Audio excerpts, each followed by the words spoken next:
লালমনিরহাটের পক্ষ থেকে, রংপুর বিভাগের পক্ষ থেকে, জেলা প্রশাসকের পক্ষ থেকে লিল্লাহে তাকবীর। আমি আপনাদেরকে উদাহরণ আহ্বান জানাচ্ছি, বিশেষ করে আমি আপনাদেরকে অনুরোধ করছি এই রাস্তা দিয়ে এই রাস্তায় আসবেন, কেউ ওনার গাড়ি স্পর্শ করার চেষ্টা করবেন না, কোনো জমি উঠানোর চেষ্টা করবেন না, দয়া করে রাস্তাতে ব্যারিকেড দেবেন না। আমি চাচ্ছি আপনারা ওয়াদাবদ্ধ হয়েছেন একটা চমৎকার প্রোগ্রাম উপহার দিবেন। প্রিয় ভাইয়েরা, আপনারা জানেন কয়েকটি স্পটে কয়েকটি বড় বড় মাঠে আজকের এই প্রোগ্রামটির আয়োজন করা হয়েছে, এই তাফসীরুল কোরআন প্রোগ্রামের আয়োজন করা হয়েছে। আপনারা জানেন এখানে আপনারা বসে আছেন, আপনারা লাইভ দেখছেন, এমন অনেক জায়গা আছে যেখান থেকে শুধুমাত্র এলইডিতে দেখবে। তারপরে যদি আপনারা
শান্তিতে আছে, এটা অনেকের ভালো লাগে না, ঠিক কিনা বলেন?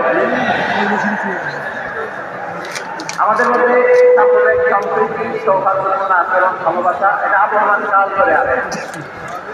তার প্রমাণ আমরা তাফসীরুল মাহফিলের আয়োজন করলে আমাদের হিন্দু ভাইরা কাজ করেন, ঠিক কিনা? এবং আমি যদি বলি হাত তোলে, হিন্দু ধর্মের কারা কারা কত শত শত হাজার হাত সবার হয়েছে, আমি চাচ্ছি হাত উঠাতে।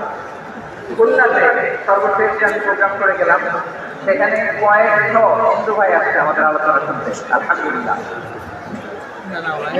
অনেক বৌদ্ধরা আছে, অনেক খ্রিস্টানরা আছে। এবার সফরেও অনেক হিন্দু ভাইরা আমার সাথে দেখা করেছে, তারা বলে হুজুর আমরা আপনার আলোচনা শুনি, আলহামদুলিল্লাহ বলেন।